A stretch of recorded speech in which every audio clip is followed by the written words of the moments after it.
Hi, it's been a while. I don't know where I've been. I just haven't been doing any videos. But today I felt like making braciole, so I figured it'd be a good opportunity to do another video because it's kind of like a really fun, excellent thing, and it's Sunday and it's Super Bowl actually.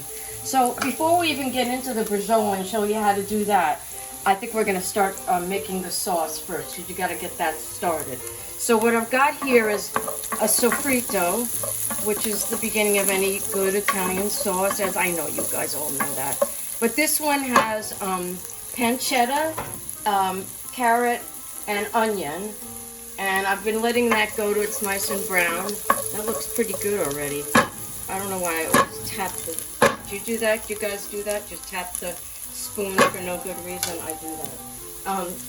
Anyway, so I put a bay leaf in. I am going to put in, because this particular braciole I'm making today has got a slightly Sicilian feeling to it. It's raisins and pine nuts and some different things like that. I'll show you in a bit. But since it's got that kind of Sicilian feel to it, I'm going to do a little bit of cinnamon in my sauce today, which is what my grandfather always did. So here you go, just a little bit. You don't want to overdo it because cinnamon is pretty powerful, but that should do it. And so a little cinnamon, and actually a little bit of allspice, because I love allspice with tomatoes, and this is going to get tomatoes. So you got your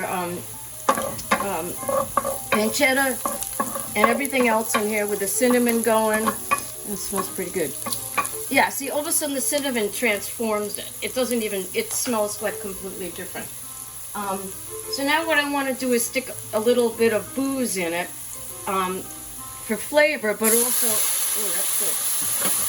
You lose some of that good stuff on the bottom of the pan. That's about all you need. This is very good for most, by the way. Oh my God. All right, so that's going to go.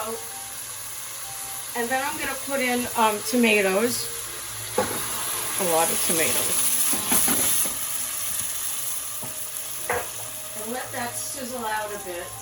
And then I'm going to put in whatever I have. I have thyme, so I'm going to put some of that in. I love thyme with tomato sauce, and especially with the cinnamon, it tastes really good.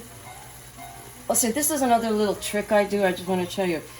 When I put the tomatoes in, I don't stir everything around quite a bit completely to, mix it all in. I let all the onions and stuff further caramelize on around the side of the pan until it looks like it's almost going to burn. And that's just a little trick of mine. But it gives it a little bit more sugary taste to it. All right, so here, look at this. I got a little thyme. Put that in. See, now I'm starting to feel like all that stuff around can be twisted like that. Just moved right in. All right, that's good. This is a little thick, I'm thinking, especially when I start getting my meat in. Let me give it a little salt. And a little black pepper. And what else? I have some Aleppo, which is really nice. It's not very hot. It's really delicious pepper. And, I don't know, what do you think? Just a touch of honey? Because it's sort of North African, going in that direction. All right, well, that's good. So we'll mix that up. And I'm thinking, since it's a little thick, I don't always do this, but I'm going to add a little chicken stock. That'll be good once I get the meat in here, because it'll let them more easily simmer, because the sauce is going to be a little looser. All right, clear. Okay, so I'm going to turn this down a bit and let that just go. And then I'm going to show you how to do the braciole. Oh, that's not working. Move that back there. Okay. Let me get the pan going for the braciole. Here. No.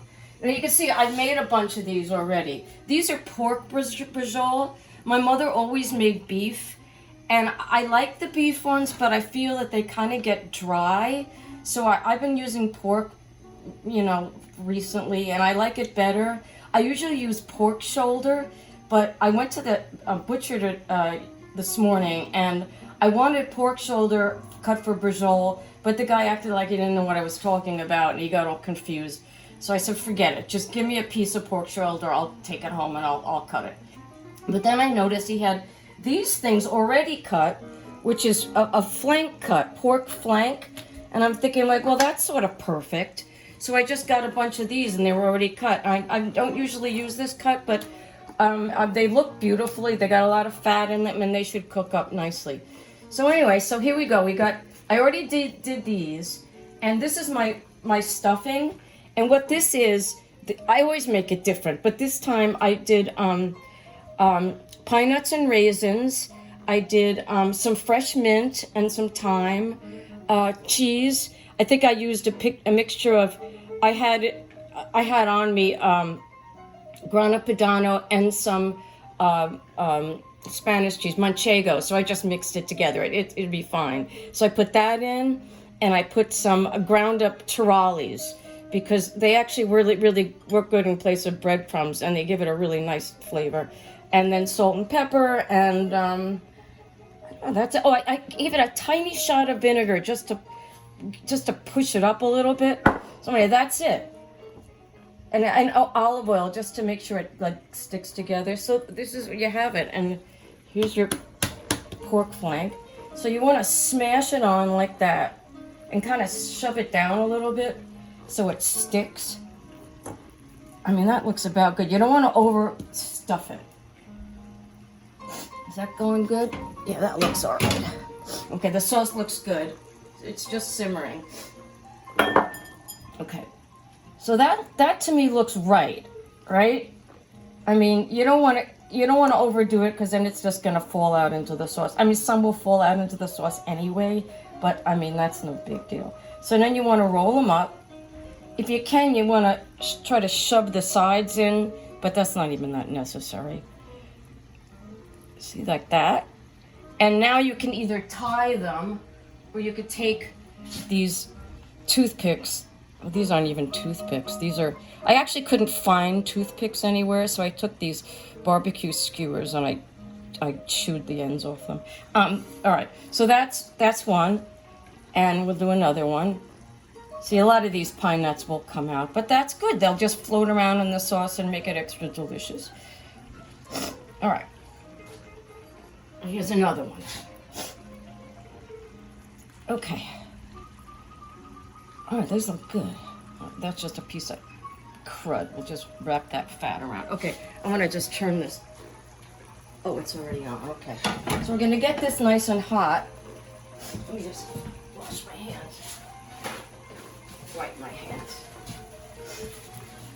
So you get this really hot. Put a bunch of olive oil in there, fair amount. Watch your sauce. I'm gonna turn this down a little bit. Let's see. Yeah. Clank. This already smells good. See, the thing with when I make bracioles, I don't cook the sauce a really long time. I actually make the sauce right when I'm doing the meat. I mean, a lot of people do their sauce and let it cook, and then put the meat in, and then let the whole thing cook for hours and hours. I think that's weird. I like it better to have a fresher taste. So the whole thing for me goes in, like, you know, just until the meat is tender, like an hour and a half. That's it. This looks like it's probably hot enough. It's starting to get smoky. So you stick your bracioles in and just brown them up. Not be too many for this pan. Whoa. Well, that'll do it.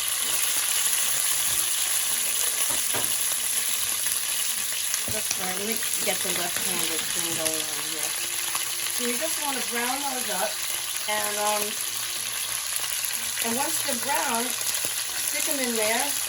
Turn the heat down really low, and cover it.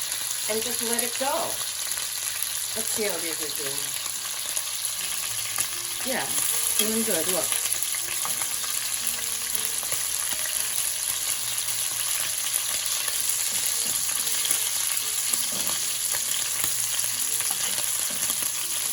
see, some stuff is coming out. But these already smell really good.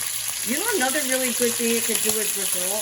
You can actually, you get like a, you can actually put them on the grill and forget the sauce. I do that sometimes. So just let these go a little longer. And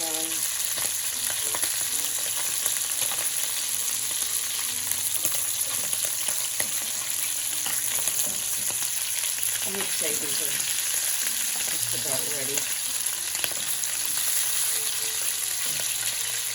All right, let's put them in.